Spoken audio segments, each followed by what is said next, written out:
Hello, everybody. Thank you so much for taking the time to join me today. I am excited to be back. It's my second live back from the leave of absence that I have experienced.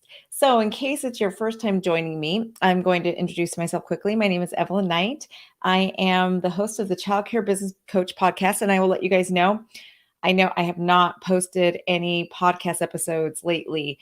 um After my husband passed, I have not been able to get that going, but I am relaunching that this week. I have several episodes I've actually pre-recorded that I just have to upload. So I've got to do the editing and uploading, and I'm actually delegating that now. But so I do apologize. I know my poor podcast has been neglected for the last 2 months, but we are going to be back. I am back to work full time this week.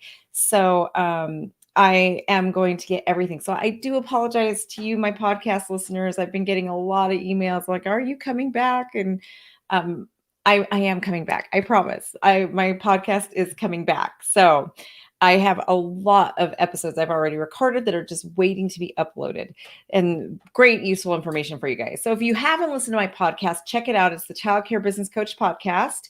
And again, I teach on a lot of the similar things. These videos here, I like to focus more on mindset. In the podcast, I focus more on the business strategy. So they are different. I know a lot of people out there repurpose, and it's the same thing whether you watch their videos, YouTube, whatever, or if you go on their podcast. So I also have a YouTube channel for those of you guys that don't know, but the YouTube channel is the same as these videos. So but I have a huge library in there of videos. So check out my YouTube channel as well. I'll put links to all of this in the comments.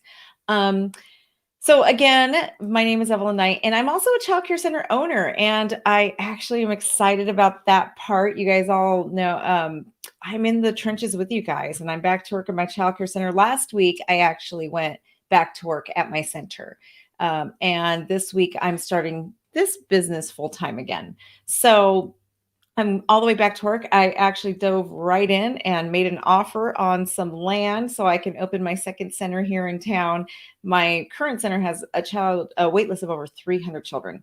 So I just decided now I have some time on my hands. It's time for me to open that next center again.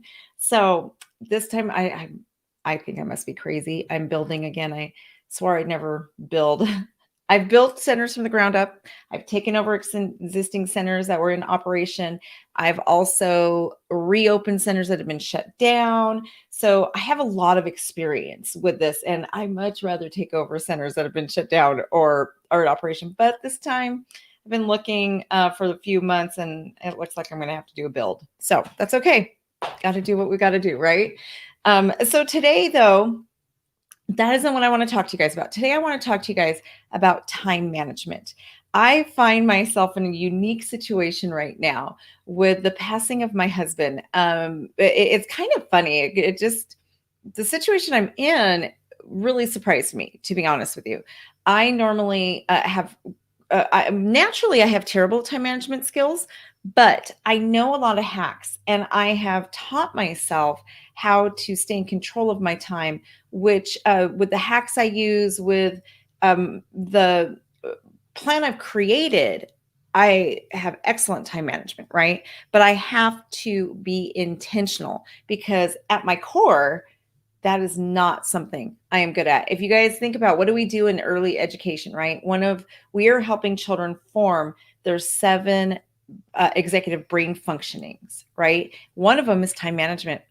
So during those operative years for me, my preschool years, I was not taught good time management. I did not go to a great preschool program.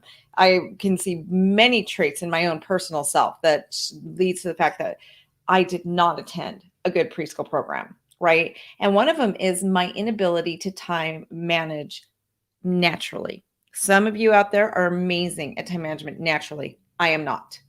Not at all. So I have to set myself up and use hacks. I'm not going to go over the same things I've been over already. I have other videos on the subject.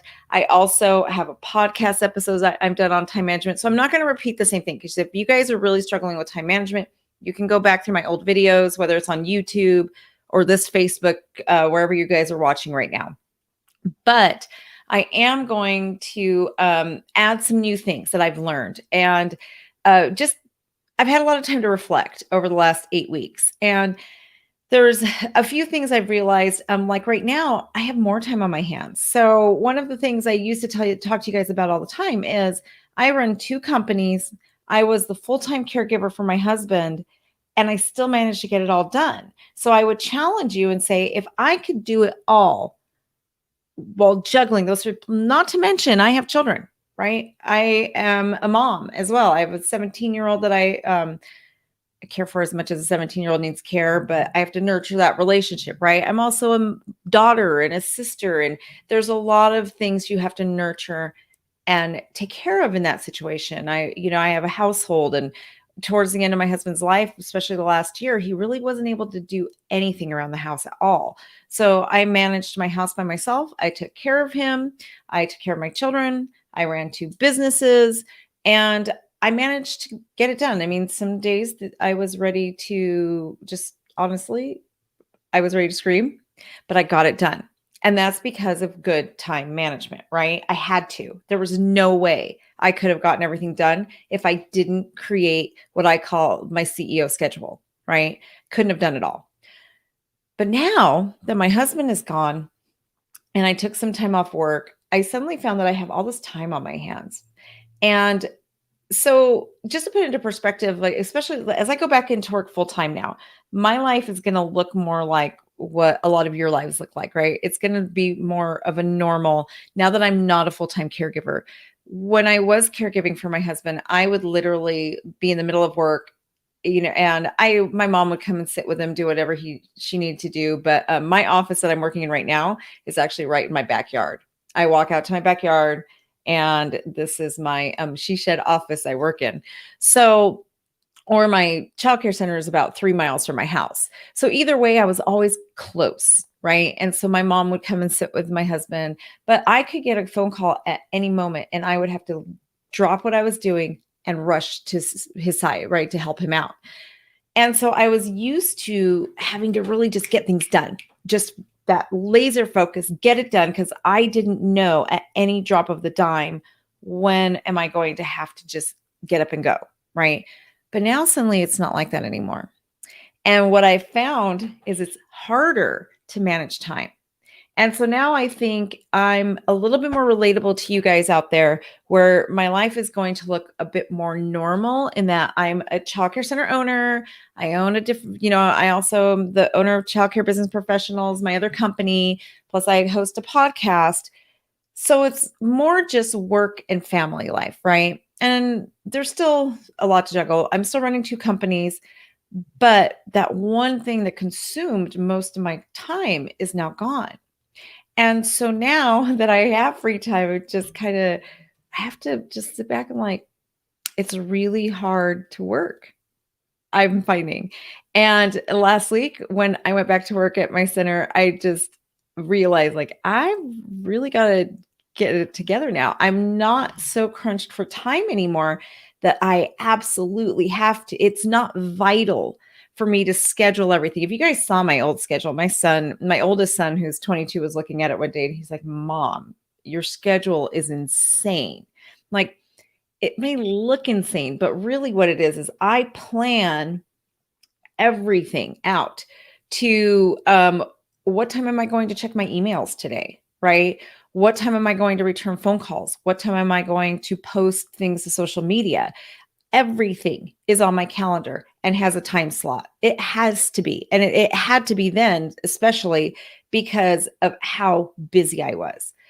But now that free time, I find it's actually even harder to manage my schedule, right? Now that I'm living more of a normal life with some free time, I'm really going to have to force myself now, I realize. And so I thought some of those things that I schedule so tightly I could let go of, but I can't. The schedule has to stay the same, right? Now I can plan more free time, right? Like, for those of you who watched me for a while, I love to hike. I actually, even during the time of my husband, I made sure I had time to hike every single day. I'm blessed. My house backs to BLM land here in Nevada. So I have beautiful mountains right behind my house in the desert here.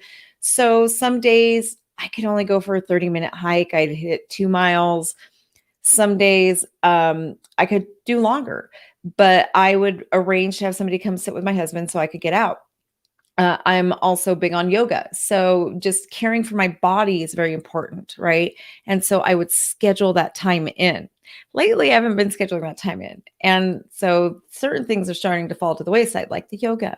If it's not on my calendar, I'm not getting it done. But the hikes are vital to me. So I do get those done. I make sure to schedule that time. And I'll tell you guys, it's so important that self care on your calendar. You've got to do it. Even if it's how many glasses of water have you drank, you will not be at your optimum levels for yourself if you're not taking care of yourself first, right? We hear it over and over again, that whole adage about if you're on an airplane with your children and the oxygen masks fall and there's no oxygen in the cabin, you have to put your oxygen mask on first.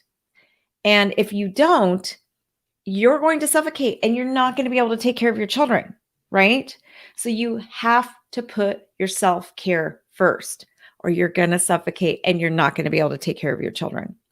So, and your businesses, right? Your children, your businesses. For me, that's the way it's my livelihood. Right now, I'm in a position where it's big for me, right? During the care of my husband, that was extremely stressful. It was very hard. So I absolutely had to make sure I made that time and to take care of my own mental health, right? I had to make sure I had devotional time, I had journaling time, I had walking time. And it sounds like a lot, but let me tell you, one of the things I'm going to really get into when I get into the strategy with you guys is that what sounds like a lot does not have to be a lot of time. Okay. It doesn't have to take up a lot of your time. Some of this stuff can be done in 5 minutes, but it needs to be done every single day. There were days where I would be driving from one place to another. And if I hadn't had time to just sit with myself, it's kind of what I would do with the journaling, where I just kind of do my, if you guys have watched me for a while, I do brain dumps where you kind of go over everything in your head that's really weighing on your mind or whatever. And the brain dumps will basically help you get it all out. There were times where I would pull into my garage in my car and I would have to sit there and do the brain dumps because I knew the minute I walked into my house, it was just go, go, go. I didn't have time to stop, right? And the minute I would get to one of my businesses, it would just be go. You don't have time to stop. Grocery store, wherever I was. I'll admit there were times I was sitting in the parking lot of my grocery store and I would do brain dumps in my car because that was where I was alone. I had time to myself, right? So it only takes 5 minutes, but you've got to prioritize self-care. Now, again, I'm in that season where I keep getting asked that same question. How are you holding it together? How are you getting up in the morning? How are you still moving on? And I realize again, I have to, I don't have a choice. What is my life going to look like in a year if I don't? Right.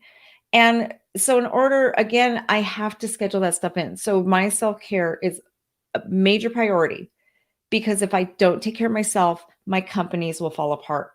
All the people who rely on me for a paycheck are not going to get their paychecks. So if I don't spend the first part of my day and the last part of my day making sure that I am mentally okay, then my company is going to fall apart. So I'll tell you guys, for those of you guys out there who are really struggling and you're mentally exhausted, your companies are probably really struggling and they probably look like a disaster. And I will be the first to tell you, it is probably because you're not taking care of your mental health. You would be amazed at how much your self-care will affect the success of your child care center.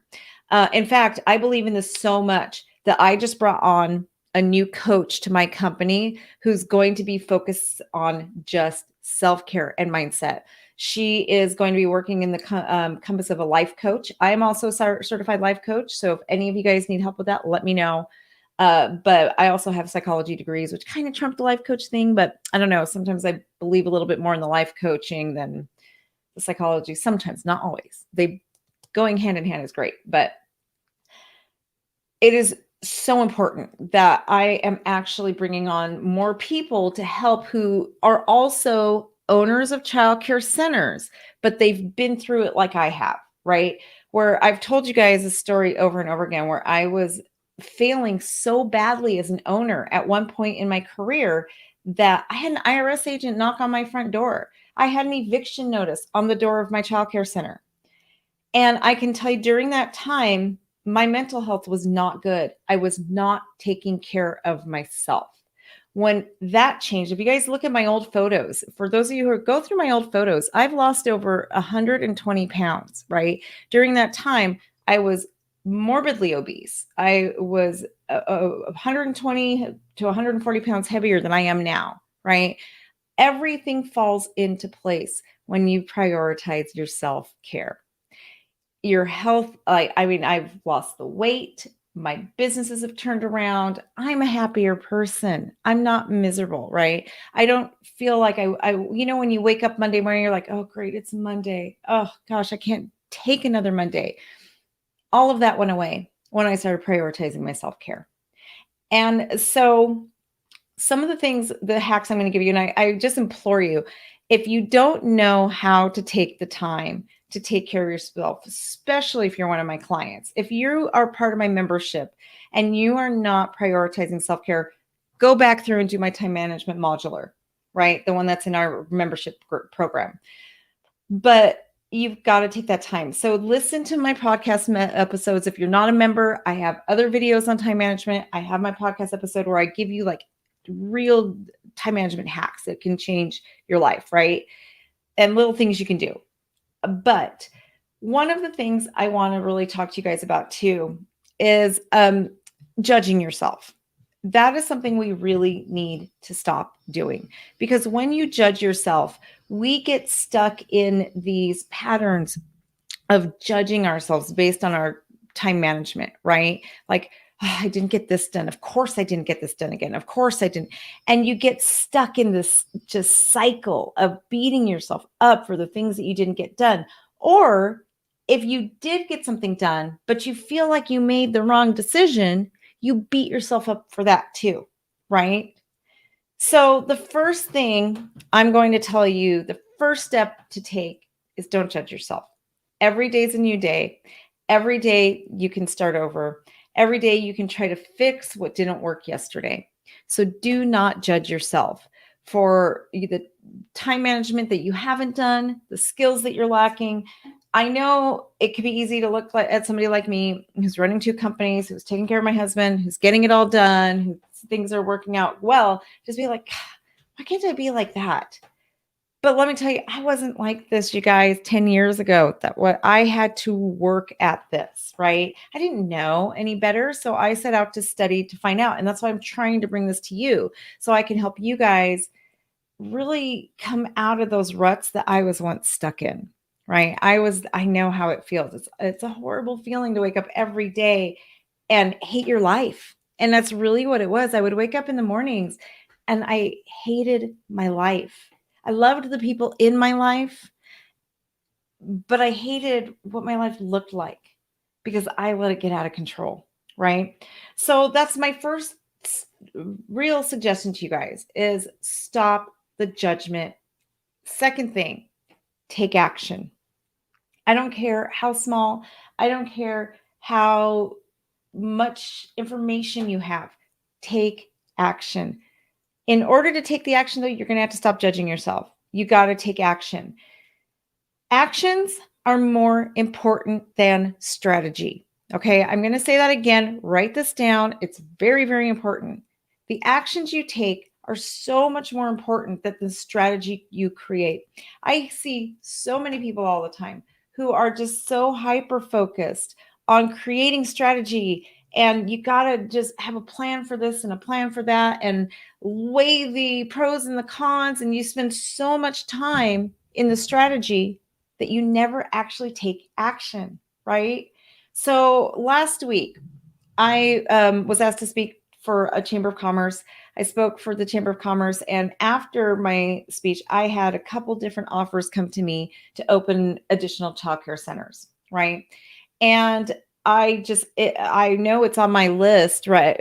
For if you guys listen to my time management, I'll tell you guys how I have my 10-year plan, my 5-year plan, my 1 year. I just really break things down in order to get my companies to where I want them to be. And each one of my companies and my personal life, I have these lists for, right? So it's on my plan for the next 5 years. I do have a goal of how many centers I need to open and own. So I immediately was like, I'll absolutely entertain these ideas. I spoke on Tuesday of last week. By Friday, I was making an offer on something.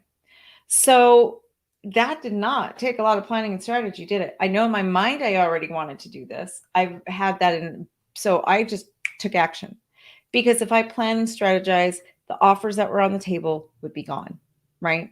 If I take too much time. Now, of course, it's a huge decision, right? So I do already have I'm not going to make it sound like it's as crazy as it sounds. I mean, but I do already have a plan in place to open additional centers. Okay. So what I didn't take so much time to weigh is, am I going to sign the dotted line on these offers? Which one do I really need to take? How am I going to, I took the action, right?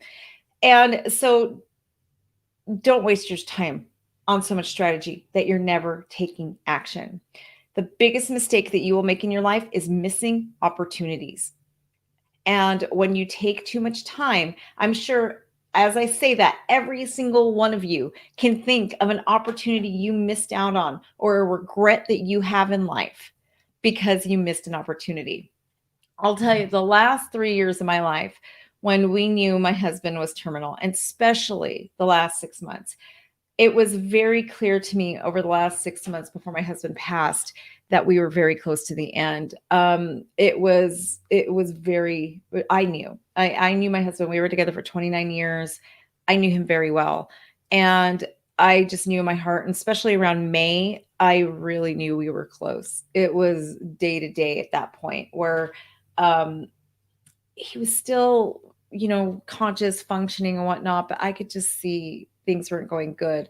So I think the biggest takeaway I got from his passing and what we've been through over the last 3 years is that you can't miss opportunities, because when they're gone forever, and you don't get that back, right? And so I'm so thankful to God for the fact that I did have those years of knowing my husband was going to pass, because we were able to really just not think about it, not overanalyze, not care about, well, if we do this, we can't, we just did things. We got it done. We said the things that needed to be said. We did the things that needed to be done. When an opportunity is gone, it's gone forever, you guys. And I can tell you guys, as someone who just lost her spouse, you don't want to miss opportunities. Life is too short. You just never know what's going to come at you. You don't want to let opportunities. So stop getting stuck on strategy and planning and just take action. Are your actions going to fail? Sometimes they will. Absolutely. Sometimes we're going to fail. And when you do, just move on. Don't beat yourself up for it. The most successful people in the world know that it takes failure in order to succeed, right? We will never truly succeed if you're not willing to take those gambles and to take those chances. You won't. And one of the things I tell myself all the time is that I don't fail until I give up. Until I quit, I haven't failed at anything, right? So I'm willing to take gambles. I'm willing to take chances. I'm willing to try things. And I understand and I know a lot of those things aren't going to happen. They're not going to work out for me, right? I have failed at things before that I've taken action on.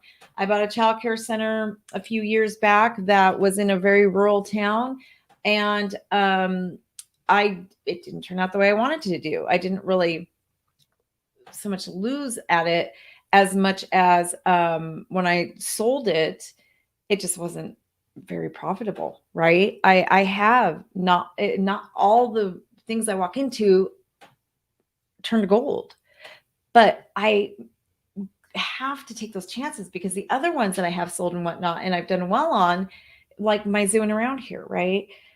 I the one, my center that I've owned now for 12 years, at my Pride and Joy center that I'll never, the one I just keep forever. That one, I made that decision in less than a month to buy this center. And I think from the moment we spoke to the moment we closed on it was about a month and a half. And this is a center that's licensed for 130 children. Okay, so this was not a little deal, but it was in the situation called for speed. So we made it happen fast. There were times I thought I made a huge mistake. There were times that I almost failed, but I didn't give up on it. Right. And there's ideas I've had that have failed. Like an example is, well, and let me say there's some ideas too that are going to work for a season, but they're going to have an expiration date. And those things also, you can't look at them as failures. Otherwise, you're not going to take the time to try anything new. Right. So I had a few years ago, we before it was pre-COVID, I turned one of my front offices into an infant room for little babies under 6 months old. Since we help care for foster children, we do get them very young sometime. And I really didn't like those little tiny babies in the mix with all the other babies. So we started a room that only cared for 4 infants. It was literally right off of my office, where I even actually have one of those like doctor office windows. So if they need like me or my director Brandy, somebody, we could just jump right into the room, right? It's right there. And it was awesome and amazing. And then COVID hit. And we saw this other need that came up where the children who needed IEPs weren't getting the help they needed. So we didn't really have the numbers for infants at the time. So we ended up switching that room really fast, drop that infant room and turn it into a therapy room, right? So here's a chance I took at reconstructing a whole section of my building. I had sinks put in, I turned it into a classroom. Today, it's not working. So actually this weekend and next weekend, we're going to go in and we're going to switch, because now I've got my director, Brandy. I was the director at the time. When I made this decision, I was owner director. Well, now I have my director, I have my assistant director, and I have another person in training to be a director of my next center. I have 2 people in training to be directors of my next centers. And then so suddenly the decision I made, I don't have enough office space. So I took these rooms, I eliminated it, made it a classroom, but now suddenly I don't have enough office space. So now I have to kind of undo what I did, make that room an office again. And now my current office is going to become a therapy room, right? So we're switching these 2 rooms. And it's kind of funny because it's an ongoing joke now, like, wow, you should have just done that in the first place. Well, during the 2 years it operated as an infant room, it worked. It served its purpose, right? But now it doesn't anymore. So a lot of people could look at that as a failed gamble that I made. I can't look at it like that, because first of all, it did serve its purpose at the time. And now, even though I'm kind of undoing what I did, it's just the season. So you can't, if I fixate on this, right? If I fixate on the problem, like it's like, oh my gosh, I made such a huge mistake, all the money I put into it, blah, blah. And I could easily forget the 2 years it functioned perfectly as an infant room. And I could also forget about the last year that it's worked out great as a therapy room, right? I just don't need a therapy room that big. And so, or I could see it was a success for the time. Now it's time to move on, undo what we did. It was a temporary solution, right? So not everything we do is always going to work out. A squiggly line, recollaborate. Am I squiggling? Is that what? Oh, I see. No, Suzanne, I get it. Never mind. Sometimes I'm a little, the squiggly line, absolutely. It's a squiggly line, recollaborate. You're absolutely right. Sometimes things just don't work out how we planned, right? And that classroom isn't going to be an infant room forever. So I know that doesn't seem like a time management hack to you guys, but it absolutely is. Don't spend so much time on planning, on strategizing, to the point that you're losing out on all these opportunities. My husband was a man who he planned and planned, and he feared, and he was just didn't want to do a lot of things because it didn't make sense. It didn't fit into this block. It didn't. And I'll tell you guys, the last week of his life, one of the things that he kept saying was, we never got to travel and do the things we really want. We never, and he kept telling me, like, we never did this, we never did that. And after he passed, I kept thinking, like, why didn't we do that? And it was something that really bothered me. Like, why didn't we do those things? And I realized that it was because he was always budgeting and planning. And basically, there were things he wanted to do his whole life that slipped out of his hand because he was too focused on the strategy, right? And now he's not going to get those opportunities because those strategy just overcame taking action. And if you listen, I am obsessed with listening to really successful business people. The one thing I always hear is it's action over strategy. Imperfect action is better than no action at all. Because if you take no action, nothing ever happens and you stay in the same spot. So don't overthink it. I tend to be an overthinker and I have to just jump. A lot of times I have to tell myself, just jump in. You got to do it. Just jump in. And it's just not worth it. Yes, we did do a lot of boating and camping. That was like our thing. We boated. Yes, we loved our boat. I miss my boat. And we did a lot of camping and we did travel. It just he never got to go overseas, which he really wanted to do. But it's interesting though, because it was always, later, later, later. Well, sometimes later doesn't come. And that's why in your businesses, in your personal life, you've got to focus on what you can do instead of just scared. You can't live in fear, right? You can't live in fear of the what ifs. I'll tell you guys, so many of us are afraid to lose what we have. And I make people mad when I say this, but it is the honest to God truth. If you spend enough time with me, you'll understand why I say this. Money is easy to come by. Okay. I know for some of you who are really struggling, that's hard to swallow, right? I was there once. I have lost everything in my life. I've lost a house. I've been to the point where I've lost everything. In my younger years, 10 years ago, 15 years ago, when I was younger, I was devastated when I lost things. When I actually went bankrupt about 15 years ago, and I was devastated. And it was about the same time I was really struggling with my center. I was able to save my center. Thank God I had a great lawyer, but I lost everything. I lost the first house I ever bought. I lost, which at the time was a rental, but still, it was the first house my husband and I bought together. We lost so much. And I just felt like I was such a failure. And I just like, oh my God, what are we going to do now? I have nothing. Here I am today. I have built more wealth than I thought I had. I thought I was pretty wealthy back then. I have built more wealth now. I've built it back up. I've learned how to make money, right? And I can tell you that right now, the losses feel huge and they feel overwhelming. And it feels like you're never going to get back on track. And it feels like how am I ever going to get all this back? And what am I going to do? Right.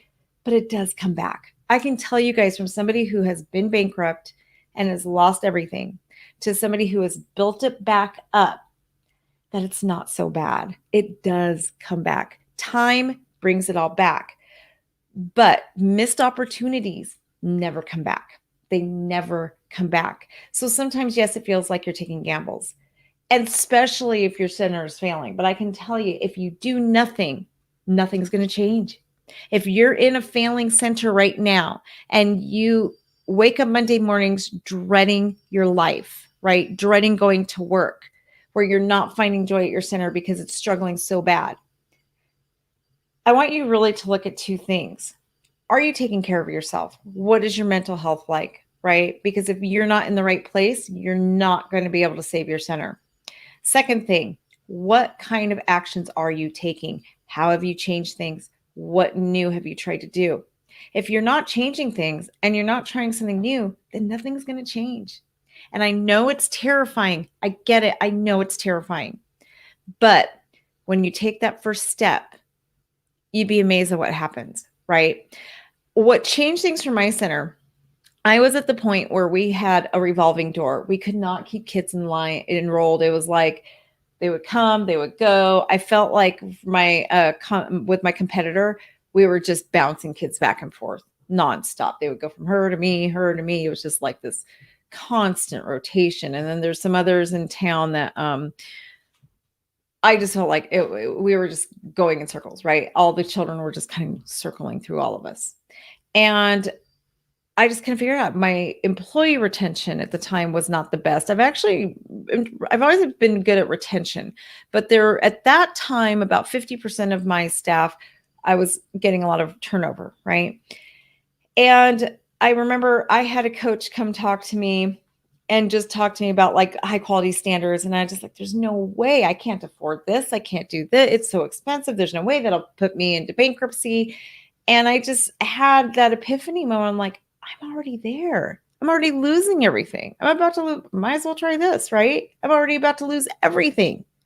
So that's when I decided to switch my model and put high quality research base first. I thought I knew what quality was. After all, I have a degree in neuropsychology. I have a degree in early childhood education. I have a degree in human development and family studies.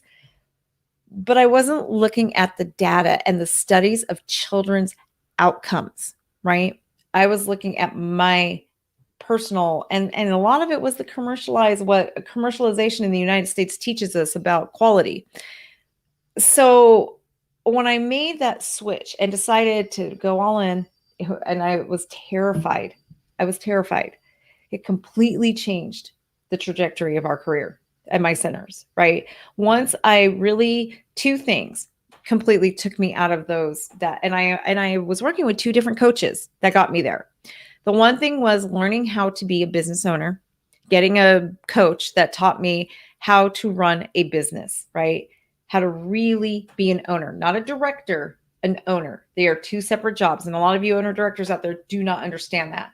But really understanding what your role as a director and what your role as an owner is, and how to think and be a business person. That was number one, foundational, most important thing that turned things around for me. Number two was putting quality first, putting the children's needs and becoming a research-based high quality center. That is what turned everything around for me. And you would be amazed how quickly it turns around. You would think, you guys, I know what you guys like, oh gosh, I'm so bad. It'll take me years. Yeah, it's not going to happen overnight. It's not going to happen overnight, but it took me less than 2 years to flip things around, to go from I was at a negative 60,000 a year. My husband was injecting $60,000 a year into my childcare center just to keep my doors open, right? Until he decided he was done. One day he's like, this is it. It's done. This is the most expensive charity work you could possibly do. I'm done. And he washed his hands of it. And he literally left me. If it stayed open, it stayed open. If it shut down, it shut down. But I had to do something fast, right? And I literally went from a negative 60 to making being profitable by 6 figures, right? And it was huge difference, huge life-changing difference for me by doing those two things. And I'll tell you, I had to carry I hired coaches. It wasn't something I could not have done it on my own, which is why I started my coaching company, right? I decided that I took everything I learned and I made it child care specific, so I could help other owners, because I know there's a lot of you out there who are exactly where I was.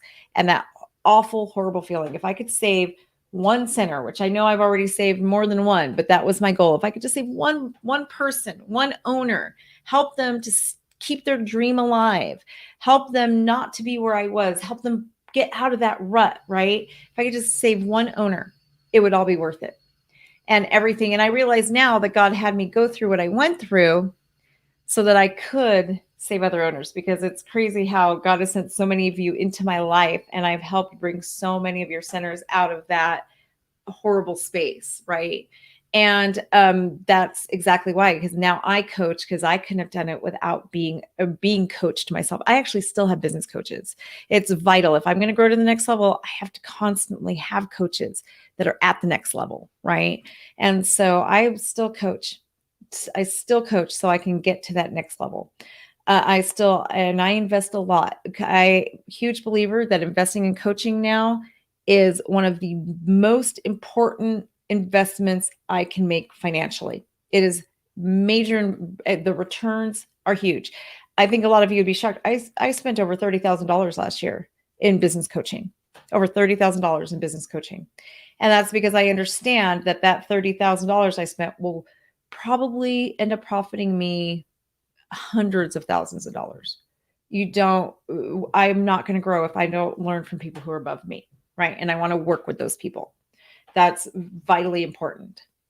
So, just to recap, we learn from doing, right? Bottom line, when we do things, yes, we're going to fail sometimes. That's okay. We learned our lesson from that, right? We learn and we can take that lesson and not repeat the same mistakes, but you can't beat yourself up for it. Second thing, action is more important than planning and strategy. Take action. Have a plan, of course. I'm not going to tell you guys just to, jump off a cliff without a parachute. You want a plan, but make sure you're not planning so much that you're not taking action and that you're never doing anything because you're so afraid that you don't have all of the ducks in a row. And yeah, sometimes those actions are going to backfire, but that's okay. When they do, don't beat yourself up. Just move on to the next thing. Second, and then the last thing and most important is take care of yourself. Take care of yourself and make sure that you are really focusing on your mental health. The last thing I want to tell you guys also is when you're making decisions and you, especially through COVID, this is something I said a lot at the beginning of COVID, right? But it really takes reiterating. I want you guys to understand when you're looking at things in retrospect, because I'm sure a lot of you who are listening to this right now are beating yourself up over a decision you made in your past, whether it was professional or personal. There is probably something you are really beating yourself up over. What I want you guys to really, really remember is that you made the best decision that you could with the data you had at the time, okay? The you who you are today, you have all the data. You know all the scenarios, you know the outcome. So if you are going to look at like a report, you have the whole report. It's complete. At the time you made certain decisions, you did not have all the data. The report wasn't done yet. You had a limited amount of information, right? So a good example, that land I made an offer on, right? One of the things I tell myself is I cannot allow the future me to beat myself up if this doesn't work out. If that plot of land turns out not to be the best land and I have to just turn around and sell it in the end, I cannot beat myself up for it because future me will have all the data I need. Me of today doesn't have all the data. We don't know how the future is going to pan out, right? We don't know what's going to happen. I think COVID taught us that huge lesson, you guys. A lot of us did things having no clue COVID was about to hit us. And then we got hit and we ended up in a very different place than where we thought we would be, right? So just really think about that. And if that will help release some of the tension in making decisions today, is telling yourself now, I will not beat myself up for this decision if it doesn't work out, because I am making the best decision I can with the data I have right now. Okay. So that is very, very helpful in your decision-making process. And remember, action is more important than no action. You're never going to get anywhere if you don't take action. So the last thing, also one more last thing, I keep saying the last thing, don't I? Is I do want to talk to you guys a little bit about my, let's see, the Child Care Business Success Summit, which is coming up in October. I'm so excited at the end of October. So if you guys want to learn more from business experts like Scott Wayman, Beth Cannon, Prana Richards, me, and you guys want to meet us in person, come to the Child Care Business Summit. I am hosting this in Reno, Nevada. We're also planning on having you guys just have a really good time. That is another thing we're really planning on. We want you guys to come out here and just have fun and have a lot of learning. One of the things I really want to focus on too is not making this event salesy. As an owner myself, I hate going to these conventions where you take these sessions and all they're doing is giving you a sales pitch. You feel like, I really didn't learn anything. I can't use this information unless I buy this person's product, right? So that is really what I want to get away from. And I wanted to bring you guys a sales or a business summit where we're just bringing you guys good information that you can actually take home Monday and make a difference in your childcare program. So we have sessions on like maximizing your tax advantage for childcare centers. I have a lawyer coming in to talk about some legal issues that we run into. I have an insurance agent coming in to speak about liability factors. We have just a lot of different people, business leaders. We're going to be talking about like retaining employees. We have a lot that we're going to be talking about. And of course, I think my thing I'm most excited about is that I will get to meet so many of you guys in person. We'll actually be able to see each other face to face and not just virtually. So make sure we are almost sold out. So if you guys are planning on getting your tickets, make sure to purchase those ASAP. I know it's getting to that point where we're almost within that 1 month mark. So I know the plane tickets are a little bit better right now. The other thing too is if you've already bought your ticket, go into our website, which is right there, the childcarebusinesssummit.com, or it's just childcarebusinesssummit.com, and go into I think it's there's only 2 tabs on the website. It's not very big, but make sure you're booking your tickets or your rooms for the Atlantis on that on our website, on the Childcare Business Summit website. The Atlantis is giving us a huge discount. It is an amazing resort, you guys. This is a 4-star resort with an amazing spa, the pool. It's got 5 restaurants, really, really nice resort. And they're giving us almost 50% off the room prices. So if you guys want the opportunity to stay in one of Reno's like top 2 resorts, I'll tell you, there's 2 that I think are like the best in Reno, in all of Northern Nevada. And the Atlantis is one of them for sure. And it is gorgeous. And I was just amazed at the deal that they're giving us for rooms. If you guys want to stay at just a really nice resort. So if you guys have any questions too, feel free to message me, message Pam, my assistant. She's been helping a lot of you guys get registered, but make sure you get those tickets before they're sold out. I'm so excited about the summit. So cannot wait to meet you guys in person. So I hope you guys have a great rest of your week, and I will talk to you guys next week.